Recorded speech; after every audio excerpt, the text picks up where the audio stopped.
Weed in the street without cops harassing. Imagine going to court with no trial. Lifestyle. All right, welcome to the Young Turks. Big show ahead for you guys today. I wanted to start a little fun, but we had very sad news come in just a couple of minutes ago before we got started, and it's not even Obama caving in. That's sad in a different way. But it turns out Elizabeth Edwards has passed. The former wife of John Edwards, presidential candidate, who was actually instrumental in his run for president, often gave advice and counsel until, of course, we found out John Edwards was cheating on her with someone else that was on the campaign. And she was on the campaign because apparently they had started an affair. You know how the whole story is. Anyway, Elizabeth Edwards, incredibly smart woman, and you know, everybody in the country was on her side. A Democrat or Republican, conservative or liberal. And, you know, she had, in a lot of ways, a great life and in a lot of ways a tough life. The people are asking for donations, if they're going to give donations for, you know, her funeral, flowers, et cetera, instead of that, to give to the Wade Edwards Learning Lab.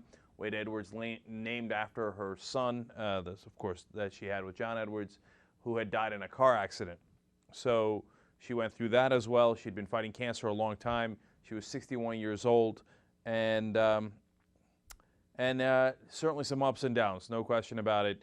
And she'd just written a post on Facebook talking about thanking friends, etc., and saying that she would talk to them again soon. Unfortunately, that did not happen. And you know, it's always tragic. And one day I'm going to figure out the words for it, but I haven't yet. So. It's a shame. All right, now on to the news of the day. President Obama gave a press conference trying to explain why he caved in on the tax cuts. To give you a little refresher on how big that cave-in was, in return for giving 2 more years of tax cuts for the rich, he got only 13 months of unemployment insurance extension. He says that's fantastic, and there's hardly been extensions that long.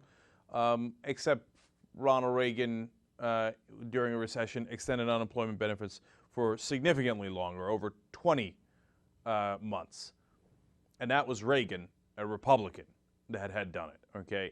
Now, the 99 weeks that unemployment can get extended for is longer today than it was back then, but as far as how many times they extended it, they did more so under Reagan. So that gives you some perspective. He's bragging about it. I'm not sure it's much to brag about.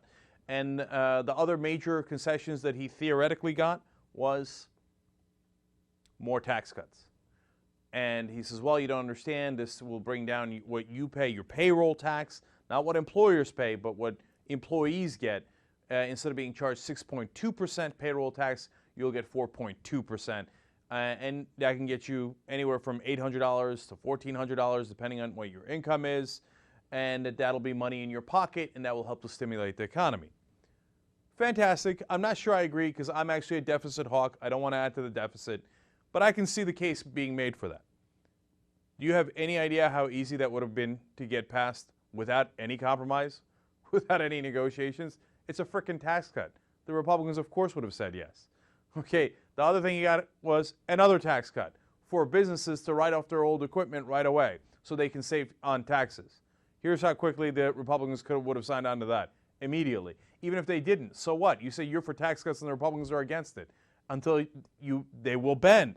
I mean, look, the things that you got are absurd. I mean, he's bragging about it. It's painful to watch. It's like the Cowboys and the Giants are playing. Here, we'll have a fun, absurd analogy for you. And the Cowboys are bragging, hey, yeah, I gave up the touchdown to the Giants. But on the other hand, I also gave them a field goal. That means you're down 10-0, big guy. I hate to break it to you, but you might not understand the rules here, right? So what are we left with? Not much. Not much, okay? And so, of course, there's open revolt here. And by the way, and here's 2 other fun facts. You know, I neglected to mention this yesterday. No DREAM Act. Okay, we knew that, right? Like, he could have, if you were a tough negotiator, maybe you could have gotten the DREAM Act along with all of this stuff for, you know, immigrants that are going into the military or college to be able to get a pathway to citizenship. No way, right? Don't ask, don't tell. No way, right? So maybe, again, with the military behind you, with some notable Republicans behind you, maybe you could have included that in the negotiations. Of course not. But I didn't expect those two because I know what we're dealing with here. No chance. Do you know that Obama didn't even get the START treaty? I thought the START treaty was part of all this to begin with. And it turns out, nope, not part of it. And here's the fact number two, which you are going to love. The Republicans are still holding the hostages. Now, remember that the Republicans said, hey, we're going to filibuster everything, and you're not going to get votes on any of those things that I just mentioned until we do the taxes first. So Obama goes, okay, great, deal. Let's taxes. You get everything you want. Now they release the hostages. Let's vote on the other bills. Let's at least get a vote on them. Republicans say, nope. What happened? Mitch McConnell says, oh, no, we meant you got to do the tax cuts, and then we got to do other budgetary maneuvers, and then if we have time after we pass a budget or we don't pass a budget, if there's any time left in the lame duck session, then maybe we will allow Harry Reid to bring those to a vote, but probably we will run out of time. They didn't. So other than the unemployment insurance, bupkis across the board, and an immediate repudiation of what the Republicans, we thought the Republicans were agreeing to. Is anybody surprised? We're definitely not surprised. But who knows? Maybe Obama's sitting in the White House going, golly gee willikers, I thought they were going to let go of the hostages. I thought we were going to get votes. No, Mr. President, you're not going to get votes. You're down 10-0. Okay? I'm going to keep it calm here. You're not going to get much. Let's put it that way. The worst negotiations I have seen in a long, long time. Now, the president is going to come out and try to explain away all of this. Good luck to him. So, President Obama has a press conference today. He will explain the cave-in on the tax cuts. Let's start with clip number 3. You've been telling the American people all along that you oppose extending the tax cuts to the wealthier Americans. Yeah. You've said that again today. But what you never said was that you oppose the tax cuts, but you'd be willing to go ahead and extend them for a couple of years if the politics of the moment demanded. So what I'm wondering is, when you take a stand like you had, why should the American people believe that you're going to stick with it? Why should the American people believe that you're not going to flip-flop? Hold on a second, Ben. This isn't the politics of the moment. This has to do with what can we get done right now. That is the politics of the moment. What do you mean? The issue, here's the choice. It's very stark. We can't get my preferred option through the Senate right now. As a consequence, if we don't get my option through the Senate right now, and we do nothing, then on January 1st, of 2011, the average family is going to see their taxes go up about $3,000. Number two, at the end of this month, 2 million people will lose their unemployment insurance. Now, I have an option, which is to say, you know what, I'm going to keep fighting a political fight, which I can't win in the Senate, and by the way, there are going to be more Republican senators in the Senate next year sworn in than there are currently. So the likelihood that the dynamic's going to improve for us getting my preferred option through the Senate will be diminished. I've got an option of just holding fast to my position, and as a consequence, 2 million people may not be able to pay their bills, and tens of millions of people who are struggling right now are suddenly going to see their paychecks smaller. Or, alternatively, what I can do is I can say that I am going to stick to my position that those folks get relief, that people get help for unemployment insurance, and I will continue to fight before the American people to make the point that the Republican position is wrong. Now, if there was not collateral damage, if this was just a matter of my politics or being able to persuade the American people to my side, then I would just stick to my guns. Because the fact of the matter is the American people already agree with me. I mean, there are polls showing right now that the American people, for the most part, think it's a bad idea to provide tax cuts to the wealthy. But the issue is not me persuading the American people. They're already there. The issue is, how do I persuade the Republicans in the Senate who are currently blocking that position? I have not been able to budge them. And I don't think there's any suggestion anybody in this room thinks realistically that we can budge them right now. You've been telling America. All right. A couple of very important notes from that.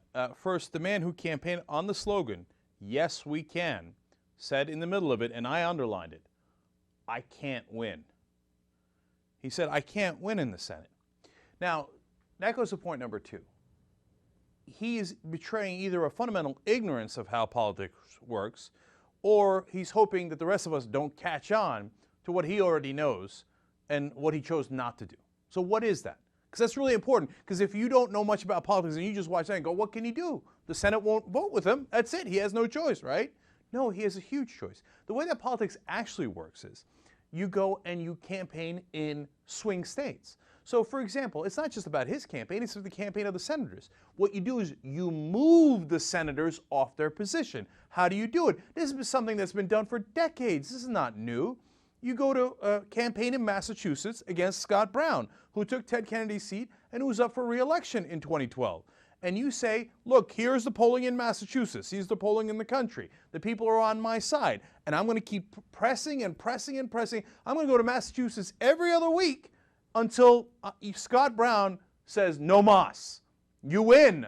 Because if Scott Brown votes the wrong way, when 67% of the people in the country, which is probably a higher number in Massachusetts, 70, 80% of the people in Massachusetts want him to end the tax cuts for the rich, well, that's fine. Well, Scott Brown can go down with that ship, and he will no longer be the senator from Massachusetts in the next election, and then you can get your way with a new Democratic senator. But the reality is, Scott Brown will budge much longer, much earlier than that. The minute you go and apply pressure and you show him a poll in his home state of 66% or 70%, he's going to scream uncle. And then you go do that with Olympia Snowe and Susan Collins in Maine. And then you go around the country saying, who's next, bitch? Who's next? Until these scared little politicians, they're politicians. By their nature, they're cowards. Okay? If you press on their open wound a little bit, they're going to go, okay, yes, no tax cuts for the rich, you win.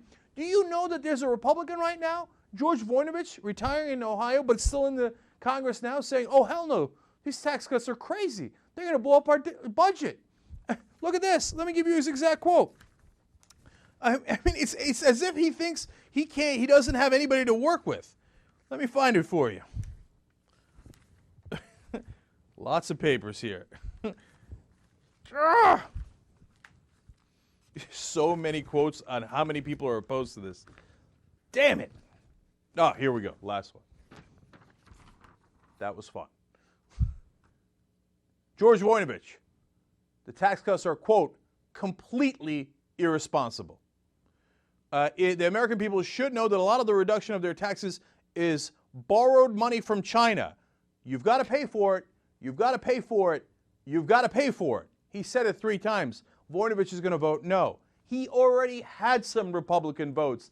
If he tried, if he went and campaigned in all those different places, that's how you win. And he doesn't know that. You know something else we know? Because John Boehner said it on the record on national television. He said if he only was presented with the choice of voting for the middle-class tax cuts and no tax cuts for the rich, he would vote yes. All you had to do was apply pressure. But if you think you can't ever win, well, then you won't, because you won't even try. Either he doesn't know anything about politics, or he's trying to pretend none of the rest of us do. And as always, I don't know the answer to that question. I don't. JR. Just for sake of another argument that may come at your point about this, because I don't really completely believe this, but he didn't do all that. He didn't campaign in the States. He didn't put pressure. He didn't go after the people who he could get on his side from varying parts of the issue. Now, though, his point, at least in this first part, was now I'm faced with either I continue to just try and stay stubborn on this one thing and the Republicans are going to fight me because now they know that I'm not going to do anything. Now they're going to stand stubborn on it, and then by the time January comes around, all these things will expire or the unemployment will fall out, and now I'm screwing people over. Now that he's in this point now and he refused to do it before, the pressure and the fighting and the campaigning, does that make any sense? Absolutely not. Now, I know what you're saying. I get it, and Richard Wolff made the same point on the show yesterday, okay? Look, those people will have some short-term pain, okay? No question about it, and I don't take that lightly, right? But it's not about politics. See, they dismiss it with the idea of, oh, well, it's my political position. This is not a game. Politics leads to policy. Otherwise you're playing Monopoly, and I don't give a damn. The whole point is the policy. You play the politics so you can get the right policy. So would I rather, play that politics just a little longer and do all that pressure, etc., so we can get the right policy 3 months from now? Absolutely. And look, for the people who are unemployed and who would suffer those 3 months, you can go back, as they have done in the past, and pay them for those 3 months afterwards. So, so you can minimize the pain. But if Obama is so scared of losing for X period of time and not having that go forward, well, then the Republicans can take all the hostages they want. At any moment they say, all right, we're going to hurt the American people. We got a million ways of hurting them. Now bow your head, do exactly as we tell you. No, you can't negotiate that way, man. Everybody knows it. I mean, that's going to come up in one of the next clips. So let me save the hostage point until then. Let's go to the next one, clip number 5. I'm sorry, 4. Let me follow quickly, sir. You're describing the situation you're in right now. What about the last 2 years when it comes to your preferred option? Was there a failure either on the part of the Democratic leadership on the Hill or here that you couldn't preclude these wealthier cuts from going forward? Well, let me say that on the Republican side, this is their holy grail, these tax cuts for the wealthy. This seems to be their central economic doctrine. And so unless we had 60 votes in the Senate at any given time, it would be very hard for us to move this forward. I have said that I would have liked to have seen a vote before the election. I thought this was a strong position for us to take into the election, to crystallize the positions of the two parties, because I think the Democrats have better ideas. I think our proposal to make sure that the middle class is held harmless, but that we don't make these Bush tax cuts permanent for wealthy individuals because it was going to cost the country at a time when we've got these looming deficits, that was the better position to take. And the American people were persuaded by that. But the fact of the matter is, I haven't persuaded the Republican Party. I haven't persuaded Mitch McConnell, and I haven't persuaded John Boehner. And if I can't persuade them, then I've got to look at what is the best thing to do, given that reality, for the American people and for jobs. Again, one of the principal problems with Obama, he accepts reality as he thinks it is. He accepts that the Republicans can never change their minds and that the votes are the votes. He never looks to actually change the reality.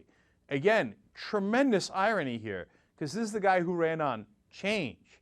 We didn't vote for you to accept the current reality in Washington. We voted for you to change the current reality in Washington. And by the way, I'm being generous to him here. Go back to my first point. It's not changing the way that Washington works or the structure or anything to actually put pressure on politicians so they vote in your direction. If you can't do that, I mean, you can't do to go back to my football analogy, you can't do the simple blocking and tackling of politics. You're totally clueless. You're like, how would I ever change Boehner's vote? McConnell, I don't know how I would ever change it. So if you go by that logic, well, then Obama's going to lose on every issue because he says, well, they won't move. So I lose. Yeah, with a loser's mentality, you will lose every time if that's how you negotiate. It's horrible negotiation. And of course, the other thing that it does is, if you're a Democrat, and we'll get to that in the next clip, you'd be crazy not to do the same thing.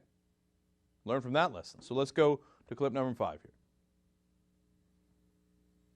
here. Chuck Todd. Mr. President, what do you say to Democrats who say you're rewarding Republican obstruction here? You yourself used in your opening statement they were unwilling to budge on this. A lot of progressive Democrats are saying they're unwilling to budge, and you're asking them to get off the fence and budge. Why should they be rewarding Republican obstruction in it? Well, let me use a couple of analogies. I've said before that I felt that the middle-class tax cuts were being held hostage to the high-end tax cuts. I think it's tempting not to negotiate with hostage takers, unless the hostage gets harmed. Then people will question the wisdom of that strategy. In this case, the hostage was the American people, and I was not willing to see them get harmed. Again, this is not an abstract political fight. This is not isolated here in Washington. There are people right now who, when their unemployment insurance runs out, will not be able to pay the bills. There are folks right now who are just barely making it on the paycheck that they've got, and when that paycheck gets smaller on January 1st, they're going to have to scramble to figure out, how am I going to pay all my bills? How am I going to keep on making the payments for my child's college tuition? What am I going to do exactly? Now, I could have enjoyed the battle with Republicans over the next month or two, because, as I said, the American people are on our side. This is not a situation in which I have failed to persuade the American people of the rightness of our position. I know the polls. The polls are on our side on this. We weren't operating from a position of political weakness with respect to public opinion. The problem is that Republicans feel that this is the single most important thing that they have to fight for as a party. And in light of that, it was going to be a protracted battle, and they would have a stronger position next year than they do currently. No, this is damning, man. We elect a president to be tough, and that includes making tough decisions, not for the sake of toughness or appearances, but because you need to send the right message. I mean, look at the message he's sending. If you take hostages, I will never risk getting the hostages hurt. So I will give you whatever you want. God, I hope, and I feel terrible saying this, but it's true. I hope a foreign country doesn't take our hostages. I mean, what won't he give them? See, that's what's so tough about being president. Sometimes you got to be willing to say, hey, you know what? Maybe the hostages are going to get hurt, but we can't negotiate with hostage takers. We can't do it because it sets a bad precedent. Not because you're trying to be a tough guy, but because you don't want further hostages, and you don't want getting more people hurt, right? Now, that's true in the real world with real hostages. It's also true in the political world here, because now the Republicans know every time they, threaten the well-being of any American people, they can get tax cuts for the rich, tax cuts for oil companies, whatever they want, Obama's going to give it to them. He just stated his position, which is always surrender if there's any threat to a hostage. That's a terrible position. And by the way, the Democrats, are you listening? That was a great question by Chuck Todd.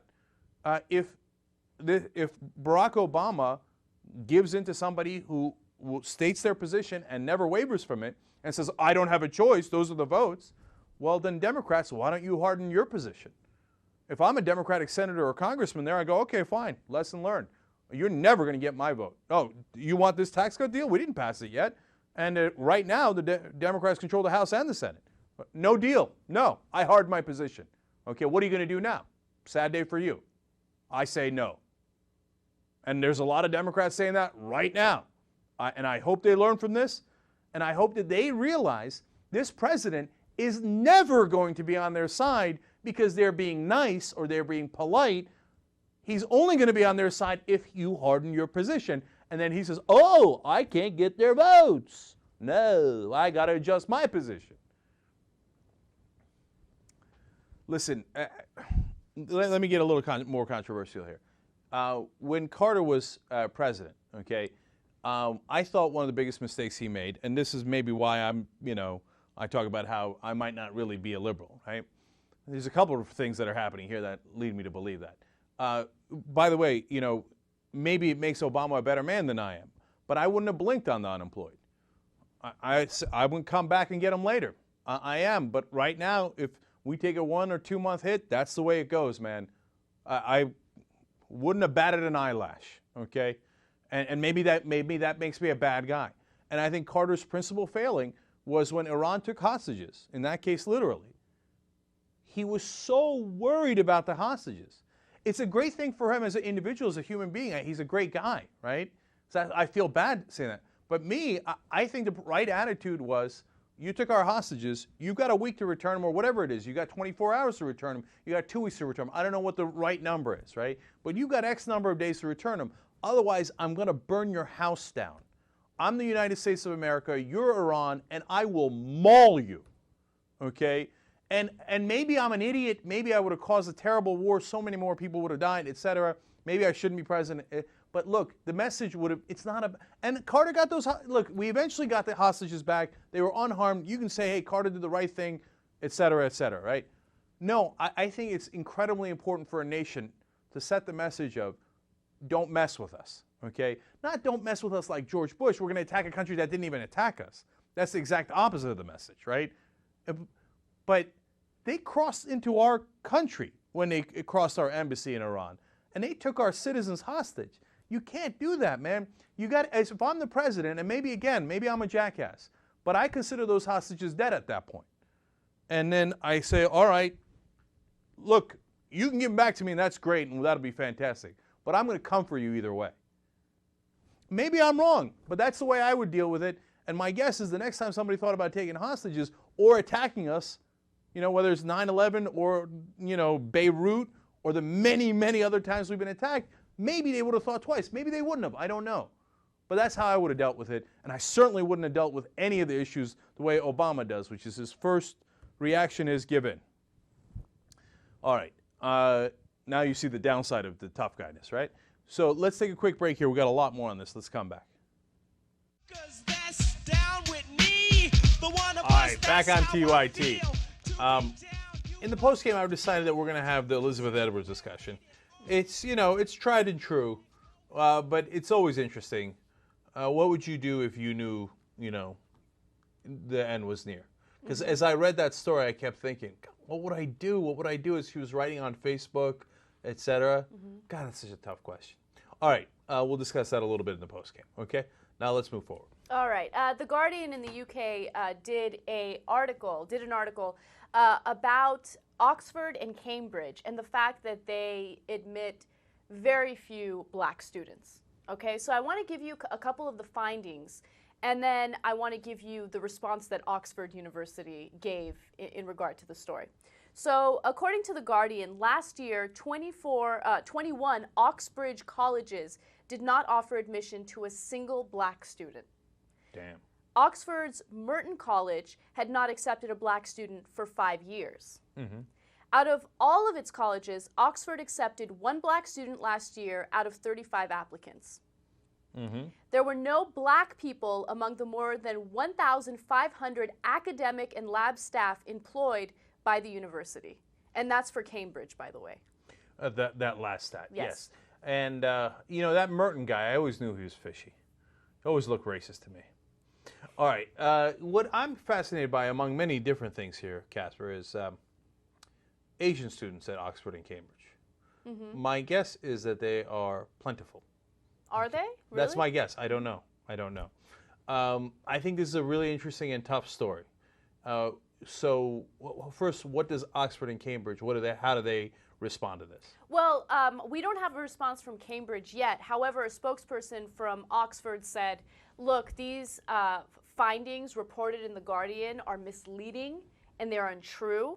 And then I want to read you part of the statement that they released, okay? And I thought that their statement was very interesting because they bring up an issue that I think The Guardian failed to mention. All right, first on the untrue part, don't buy it. They say, oh, they didn't have this last year's numbers, and when you consider this last year's numbers, then it's not true. That's not a fair criticism. So the numbers you saw are true for the time period. Right. So I think the original criticism is interesting and fair.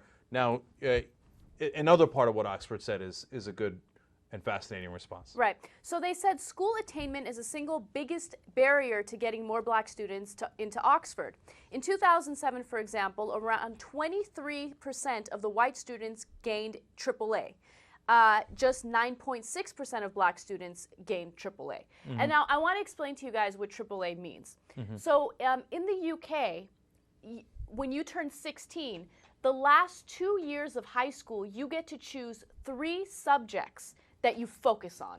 You forget everything else, okay? So you focus on those 3 subjects, and what you get graded on those 3 subjects is what the top universities in the UK care about. Okay. All right. So That's an interesting concept, by the way. And Yeah. how quickly would you have thrown math out? oh, God. I mean, one of our listeners, Libby, she's from the UK, and I emailed her to get clarification on this. Oh, And- Libby Lib. Yeah, I love Libby. And she's actually going to UCLA now. But anyway, whatever. So what's awesome is she explained that to me, and I was like, that's such a cool system. I would have loved that in high school. Yeah. And 'cause it'll prepare you for university. Anyway, moving on. Anna would have jettisoned like math, science, God. No, not science. Not science. Math, yes. Okay. Okay, Anyways. So moving on. They continue to write, this is a serious national issue. Black students apply disproportionately for the most oversubscribed subjects. 44% of all black applicants apply for Oxford's 3 most oversubscribed subjects, compared to just 70% of all white applicants. That means that nearly half of black applicants are applying for the same 3 subjects, and these are the 3 toughest subjects to get placed in. This, not discrimination, goes a very long way towards explaining the group's overall lower success rate. So basically they're saying, look, these black students, a majority of them have lower grades, and they're applying for the most competitive schools in our university. So what are we going to do? So that leads us to the question of, what are they supposed to do? It's a really difficult problem to solve. Here's my take on it. Look, I think both sides make good points. The lack of diversity there, of course, is troubling. At the same time, Oxford says, along with this, hey, listen, you should address this problem when they're 5 to 7 years old, because that's when this disparity begins. Right. And it is mainly a class disparity more than anything else, and that's why a lot of the students there wind up being upper or middle class and very low from the bottom percentiles, right? And so then that gets shown in terms of disparity in race, but it's actually a disparity in class, okay, and socioeconomic status. I'm mainly on Oxford's side, and we haven't done this topic in forever. Mm-hmm. I don't know why it never comes up anymore, but I'm not for affirmative action. So I wouldn't tell Oxford and Cambridge, okay, just take some black students that didn't do as well on the AAAs and then put them in Oxford and Cambridge for the sake of diversity. But I'm not for it in terms of race, but I am in favor of affirmative action for class. So here in the U.S., and I presume there's no reason why it wouldn't be the same in England, so let's take the U.S. example. I wouldn't tell Harvard, okay, you have to take X number of blacks, Latinos, Asians, whatever it is. But I would say, hey, listen, if someone does X amount on a test and they come from a disadvantaged background in West Virginia, mm-hmm. or wherever, or in the Bronx or anywhere, right? You should take that into account because they got that grade and that score when they're at such a disadvantage. Right. So then you're not being unfair judging people based on, their skin color or anything like that. I think you're being more fair by judging them based on their true context. Mm-hmm. What do you think? Wow, that's a really good solution, actually. I'm in favor of that solution. That's how I roll, man. I'm a good solution machine. Yeah, I got something to add to that. You know what? At some level, you have to have affirmative action, and here's why. If you don't do it in colleges right now, it's going to be about 65% women and 35% men if you go straight by the numbers. And that's not good because it's not a good experience for men or women, I think. Sorry. And right now, the biggest beneficiaries of affirmative action are actually males because they don't want that kind of disparity, so they crank it down to like 55-45. And, you have to reconsider what you mean by merit. Are these colleges supposed to reward the people who have the highest scores? I mean, if they determine, let's say, that you need a 92 to be successful at that college, and you have 1,000 people who exceed 92, and you have 100 spots, is that such a bad thing that you give a black kid who got 93 a spot over a white kid that got 97? Is that grave injustice? I don't know. I don't think it is. When I was at UCLA, they had a diversity program there, and they had a lot of black students in my class. Out of the 300 students or so per class, we had about 25 or 30 black students. It was fantastic because some of the blacks were dumb, some were smart, some were cool, some were jerks, right? But we saw them as like regular people. But after that, they got rid of the diversity program, and there's like 1 or 2 per class. So that person has to now represent the entire race. And that's how stereotypes get formed. So I like the diversity program. Right. Now, I hear you. Listen, the one part I'm not with Steve on is the 93-97 example, right? It's not a grave injustice or anything like that. I'm concerned about the effect it has on African Americans and minorities more than I am about the injustice to the white kid or Latino kid or Asian kid or whatever it might be, right? Because then if you do that rule, Steve, then everybody says, oh yeah, he's black, that's why. Yeah. You know what I'm saying? And I hate that. Right. JR, go ahead. This has been the point I've always had about affirmative action. It's necessary as long as there's racism.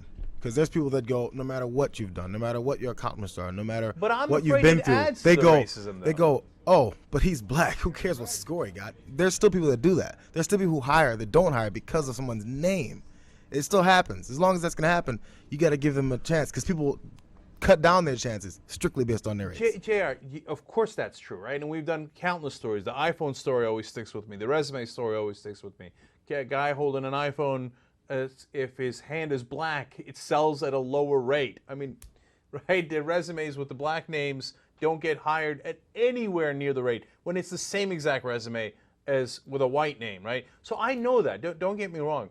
But I'm afraid that affirmative action at this late juncture, not in the beginning, but at this late juncture, adds to that racism rather than takes away from the racism, right? So like when Sotomayor goes up for the Supreme Court, could not be more accomplished, and Buchanan goes, ha, yeah, see, she's Latina, so therefore must be stupid and had the advantages because of affirmative action. You know what I'm saying? Part of it is to take away that bullshit excuse from them. True, but that's like an Obama argument. It's like, well, we can't beat them because they're going to be assholes, so we got to go ahead and accept their asshole opinions. We can't accept it. It's if they're going to be assholes, we have to fight it. You have to say, no, that's not the way it is. But I'm not worried about Buchanan. I'm worried about the overall beliefs in the country, okay? Oh, Buchanan, I'll deal with a steamroller. Okay, if you like, stand right there, or I would suggest you get out of the way. I got no problems going up against people like Buchanan. It's the mindset for the whole country. I'm telling you, I think it subtly. I don't want to. Poison sounds too strong, but it hurts the mindset of the country, if you ask me, right? And I think that if you do it on a socioeconomic basis, you're going to get 90% of the way there anyway, right? And take down a huge downside. That's my take on it. Finally, though, if Steve is right in one thing, although I would say it's larger than that, if you just let UCLA, as an example, pick based on scores, 85% female, 135% Asian. Okay, that's what UCLA would be. Now, it's not because Asians are smarter. It's because and we've talked a lot about this, there's a culture of go, go, go, we're going to dominate, okay, we're going to crunch them, and they get better scores, right? And so there's something to learn from that. Another thing that Steve said that I agree with is the good thing about having that diversity and having people from different backgrounds and different levels of, I guess, intelligence in the college setting is it really helps to, start up discussions and start up debates, and you start to learn about people and their backgrounds and where they come from and what their context is.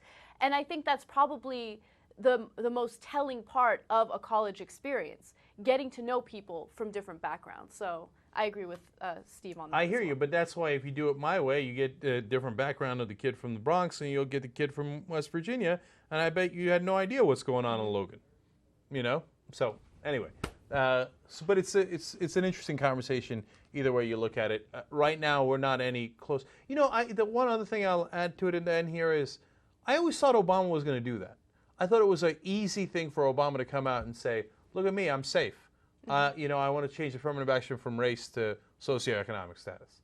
I always thought he was going to do that. I'm surprised he hasn't yet. But, the issue hasn't come up in a long, long time. Yeah, it really hasn't. Right. Yeah. And see, that's a compromise I could live with, right? But so it just as a point of like, of course we're willing to compromise. Depends on what the compromise is.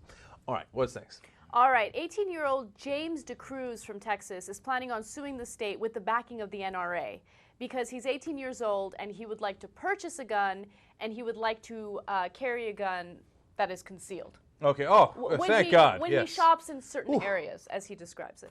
Yeah, he says in certain parts of the city. Gee, I wonder what he means. I can't quite make it out. Okay. Anyway, so this story is very, very relevant because of the fact that he is obsessed with death. Okay, he used to have a very public Facebook account where he would regularly post status updates. And I want to read some of his status updates right now. By the way, that's a picture he put up before he took it down, realizing that might be a problem for the NRA, as they claim that this is a very responsible gun owner who should be allowed to conceal his guns and keep them loaded even though he's under the age of 21. All right, so you have that sense with the picture, and now with some of the quotes. All right, so one of his quotes, he quotes Don Dillinger, and he says, "I rob banks for a living. What do you do?" Next one, "The match is lit, and it will burn all of us now." Next one, "I became a criminal because I did not want to become a victim." Next, "In a field of hundreds begging for their lives, we shall spare one." In another one, he writes, "I'm bored, I'll light someone on fire." In another one, he says, "The war will commence, the living will die, and the dead will rise with the death to devour the world." In another one, he writes, "You wanted a war, you got one. Now quit whining and leave before I destroy you further." Look, I'll add two more. One, "I'm feeling like a monster, and an eye for an eye leaves the whole world blind. That's why I take their heads." Now, some of these he's quoting, like, for example, the criminal one was from Grand Theft Auto. In others, he's got quote marks. In others, he does not, meaning it's his words. But even if he's quoting other horrible things or movies or games or whatever, that's not the guy I want to give a concealed weapon. Yeah, absolutely. One more quote, because I think this is like the scariest one out of all of them. He writes, "The caliber of the bullet, shine of the gun, or the gun itself doesn't matter. What matters is who gets shot with it."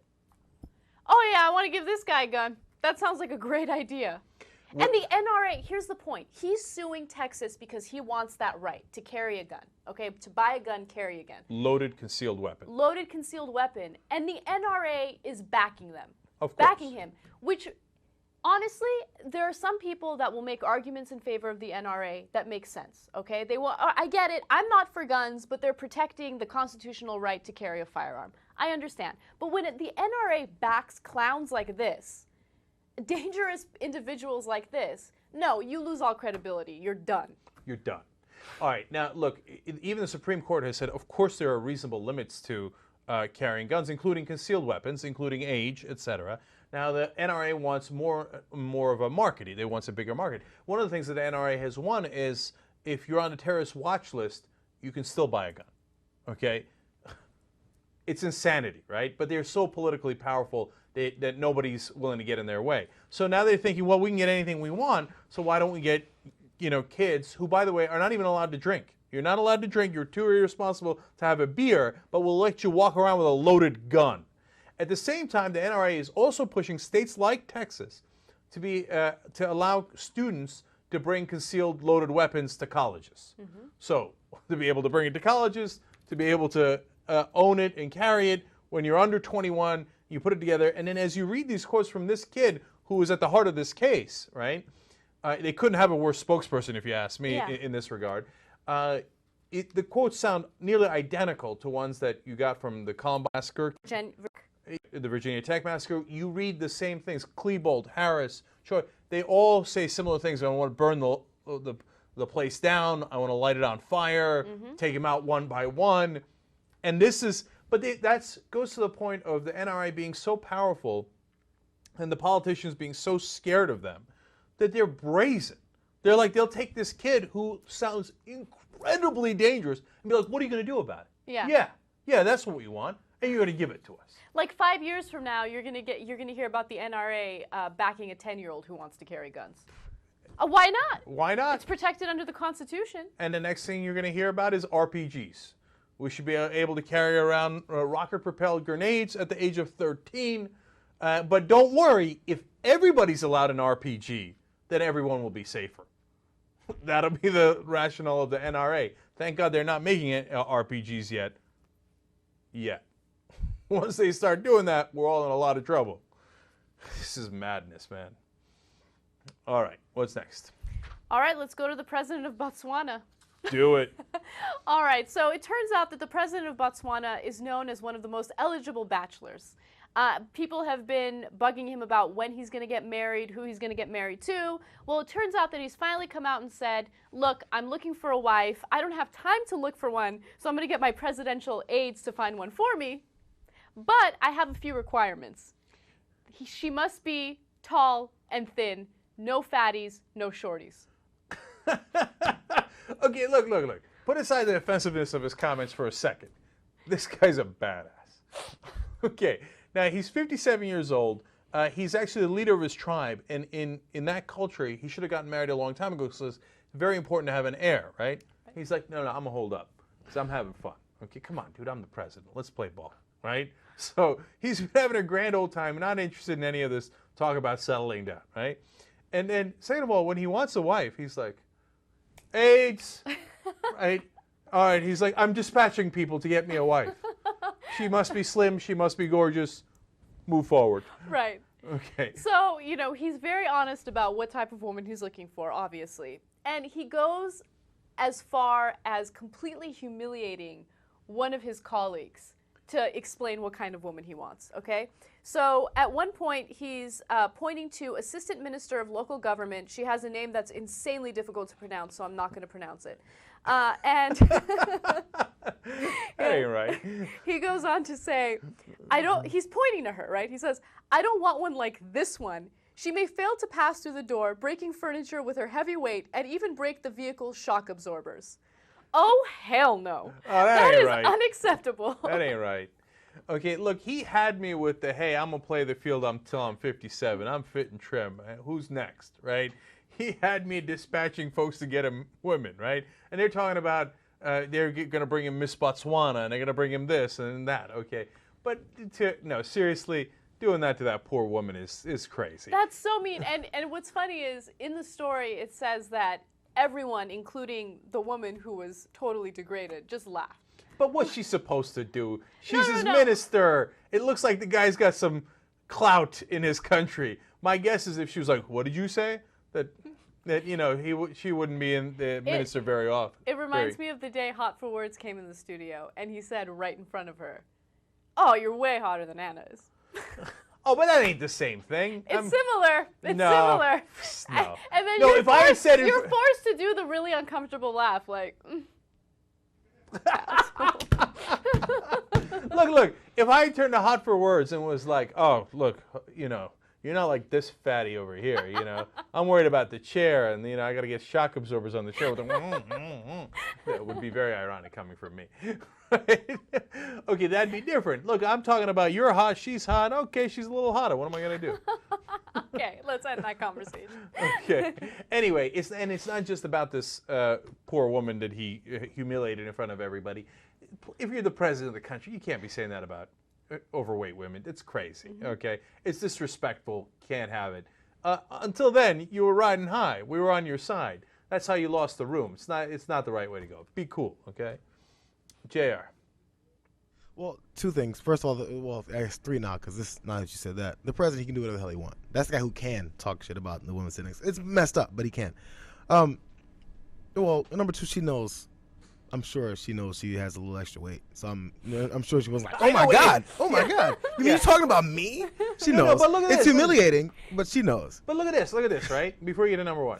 I mean, Anna should know she's not quite as hot for Words. Okay, no, hold on. But nonetheless, Can she's grossly offended by that tiny, tiny little insult. Okay. No, but yeah, exactly. It's even though I know it, it's still embarrassing to draw it out for our 20 million people audience. Audience. No. Jay, you got to understand that, though. I mean, I hear what you're saying. Like if I know I'm overweight, right? But if we're on national TV and somebody's like, get a load of W.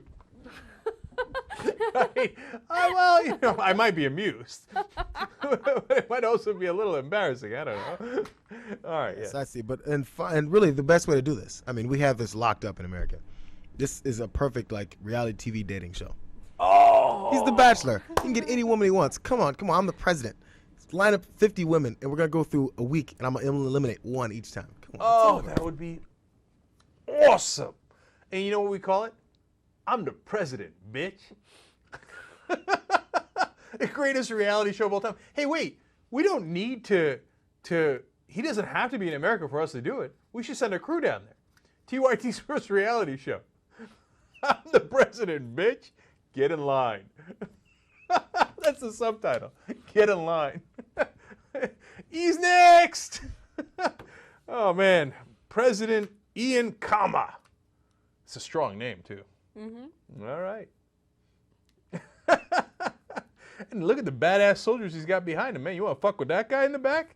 That guy's neck is thicker than, I don't know, this That's entire a big room. guy, yeah. Jesus, more mercy. I got a thick neck, and that's like twice the size of my neck. All right. President Khama. All right. I had fun with that story. Look, let's take a quick break here. Come right back.